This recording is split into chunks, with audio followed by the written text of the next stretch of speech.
உருண்டை குழம்பு எப்படி செய்யலான்னு பார்க்கலாமா? ரொம்ப சிம்பிளுங்க. வடைக்கு எப்போவுமே நீங்கள் அரைப்பீங்க பார்த்தீங்களா, மசாலா வடை, அந்த மிக்சரை நீங்கள் ரெடி பண்ணி வச்சுக்கோங்க. நான் இங்கே வந்து ஸ்டீம் பண்ணி குழம்புல ஆட் பண்ண போகிறேன்.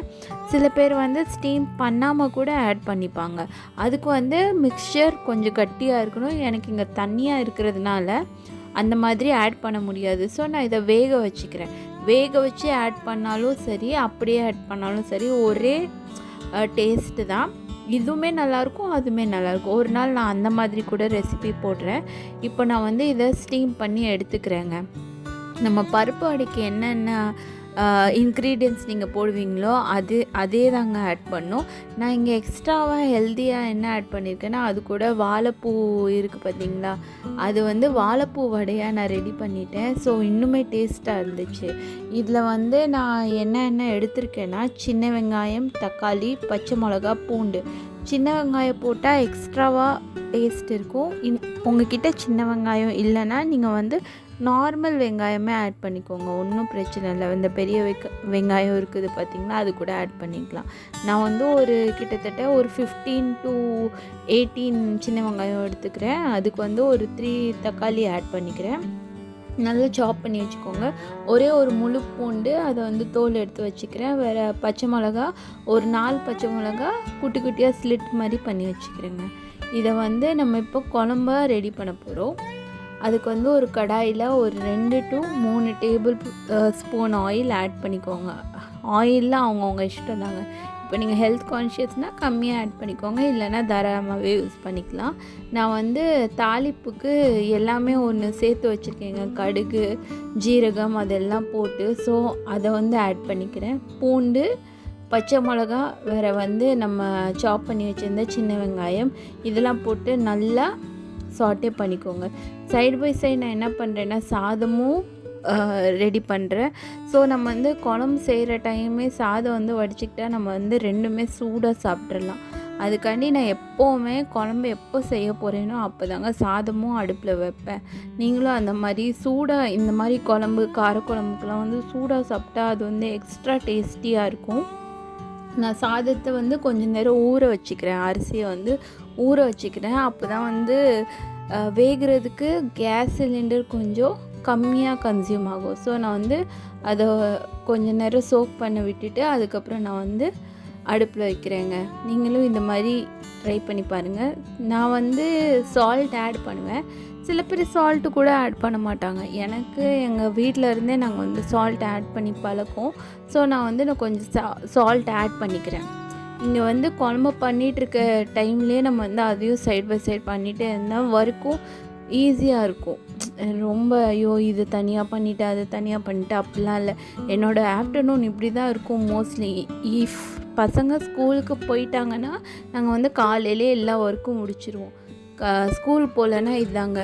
இப்போ வந்து மசாலாஸ் ஆட் பண்ணிக்கலாம். கொஞ்சமாக மஞ்சத்தூள், ஒரு டேபிள் ஸ்பூன் வெறும் மிளகாத்தூள், அதாவது நார்மல் ஷாப் ப்ராட் இருக்கும் பார்த்திங்களா கடையில், காஷ்மீரி மிளகாத்தூள் அது. அதுக்கப்புறம் மல்லித்தூள் 2 டேபிள் ஸ்பூன். இது வந்து குழம்பு மிளகாத்தூள், வீட்டில் நம்ம அரைப்போம்ல அந்த குழம்பு மிளகாத்தூள் 1 டீஸ்பூன் அந்த மாதிரி ஆட் பண்ணிக்கிறேன் திக்னஸ்காண்டி. ஸோ இதெல்லாம் நல்லா சாட்டே பண்ணிக்கிட்டு மசாலா கொஞ்சம் ஃப்ரை ஆனதுக்கப்புறம் நீங்கள் தண்ணி ஆட் பண்ணுங்கள். ஆயிலில் மசாலாவை கொஞ்சம் ஃப்ரை பண்ண விடுங்க. அந்த வேலை முடிச்சுட்டே இருக்கும்போது நாங்கள் வந்து கொஞ்சம் பசங்களுக்கு பசின்னு சொல்லிட்டாங்க. ஸோ அவங்களுக்கு நான் வேறு ஒன்று சாப்பாடு இருந்துச்சு வீட்டில், பிரிஞ்சி மாதிரி செஞ்சது, அதை நான் அவங்களுக்கு கொடுத்துட்டு நான் வந்து இந்த கஸ்டர்ட் ஆப்பிள், அதாவது சீத்தாப்பழம் இருக்குது இல்லைங்களா, அதை சாப்பிட்டுட்டு இருந்தேன். பசங்க கூட எப்படி டைம் ஸ்பெண்ட் பண்ணுறது எனக்கு பிடிக்குங்க. உங்களுக்கு யாருக்கெல்லாம் பிடிக்கும்னு சொல்லுங்கள். வேலை பார்த்துட்டே இருக்கும்போது மோஸ்ட்லி நான் வந்து ஏதாவது சாப்பிட்டுக்கிட்டே இருப்பேன். அப்போ தான் வந்து மைண்டு கொஞ்சம் ரிலாக்ஸ்டாக இருக்கும். எனக்கு வந்து சாப்பாடு ரொம்ப பிடிக்கும். ஏதாவது சாப்பிட்டுக்கிட்டே வேலை செஞ்சால் கொஞ்சம் டைம் போகிறதே எனக்கு தெரியாது. குழம்பு அந்த சைடு கொதிக்கிற டைமில் நான் புளியை வந்து ஊற வச்சு அதை வந்து தண்ணி எடுத்துக்கிறேன். உங்களுக்கு புளி எவ்வளோ தேவையோ அவ்வளோ ஆட் பண்ணிக்கோங்க. எனக்கு வந்து ரொம்ப புளிப்பாக இருந்தால் பிடிக்காது. ஸோ நான் கம்மியான புளி தான் ஆட் பண்ணிக்கிறேன். சில பேருக்கு ரொம்ப புளிப்பாக பிடிக்கும். நான் அந்த பர்சன் கிடையாதுங்க. நான் கம்மியான புளி தான் ஆட் பண்ணுறேன். அண்டு அதை நல்லா மிக்ஸ் பண்ணிவிட்டு இப்போ என்னென்னா, இந்த யூடியூப்பில் வந்து கண்டினியூஸாக பேசிக்கிட்டே இருக்கிற மாதிரி இருக்குது. வாய்ஸ் ஓவர் கொடுத்தா அதே எனக்கு வந்து மூச்சு வாங்குதுங்க. அது வந்து ட்ரெயினிங் போக போக தான் வந்து வாய்ஸ் ஓவர் கொடுக்க பழகும்னு நினைக்கிறேன். குழம்பு வந்து புளி கொஞ்சம் பாயில் வந்ததுக்கப்புறம் நீங்கள் வந்து இது வெல்லம் ஆட் பண்ணிக்கோங்க. காரக்குழம்புக்கு இல்லை இந்த மாதிரி குழம்புக்கெல்லாம் கொஞ்சமாக வெல்லம் ஆட் பண்ணிக்கிட்டாங்களா, வெல்லம் ஆட் பண்ணிக்கிட்டிங்கன்னா எக்ஸ்ட்ராவாக ஃப்ளேவர்ஸ் நல்லாயிருக்கும். நான் வந்து ப்ரௌன் சுகர் ஆட் பண்ணிக்கிறேன். என்கிட்ட வெல்லம் இல்லை, அதனால் நான் வந்து ப்ரௌன் சுகர் ஆட் பண்ணிக்கிறேன். சால்ட் ஆட் பண்ணிக்கிறேன் டேஸ்ட்டுக்கு. நல்லா இப்போ அதை குழம்பு நல்லா கொதிக்க விடுங்க. நான் சைட் பை சைடு டேஸ்ட் பண்ணி பார்த்துட்டே இருப்பேங்க. அப்போ தான் எனக்கு ஒரு சாட்டிஸ்ஃபேக்ஷன் லெவல் வரும். நம்ம நல்லா பண்ணியிருக்கோம், உப்பு காரம் எல்லாமே நல்லா இருக்குன்னு. ஸோ வந்து நான் உப்பெல்லாம் கரெக்டாக போட்டுட்டேன். தண்ணி குழம்புக்கு தேவையான தண்ணி ஊற்றிட்டு அதை வந்து நல்லா பாயில் பண்ண விட்டுட்டேங்க. பாயில் பண்ணதுக்கப்புறம் ஒன்ஸ் ஆயில் எல்லாம் செப்ரேட் ஆகும் பார்த்தீங்களா, அதுக்கப்புறம் நீங்கள் என்ன பண்ணுங்கள், வடையை ஆட் பண்ணுங்கள். வடை வந்து நல்லா வேகணுங்க. குழம்புல அந்த வடையோட புளிப்புத்தன்மை எல்லாமே இறங்கணும். ஸோ வந்து அதுக்காண்டி கொஞ்சம் ஒரு 5-10 மினிட்ஸ் இல்லை கொஞ்சம் ஒரு 1/4 மணி நேரம் விட்டுருங்க. அது குழம்புல நல்லா சோக்காகி நல்லா வெந்ததுக்கப்புறம் நீங்கள் வந்து கொத்தமல்லி ஆட் பண்ணிக்கோங்க, just for garnishing. So add பண்ணிவிட்டு நம்ம குழம்பு ரெடி.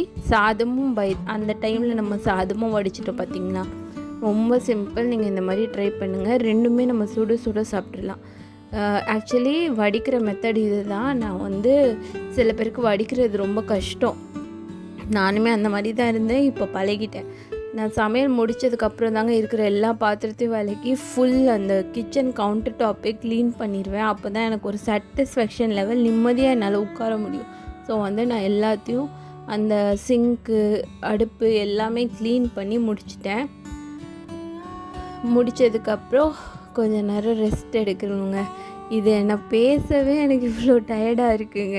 இந்த வேலையெல்லாம் செய்கிறதுக்குள்ளே போதும்னு ஆகிடும். ஆனால் இவ்வளோ பார்த்தீங்களா எவ்வளோ பாத்திரம்னு. இந்த பசங்களாம் வந்து ஒரு கிளாஸை எடுத்தாங்கன்னா ஒரு டைம் தாங்க யூஸ் பண்ணுறாங்க. அதை அப்படியே வந்து அழுகில் போட்டுடுறாங்க.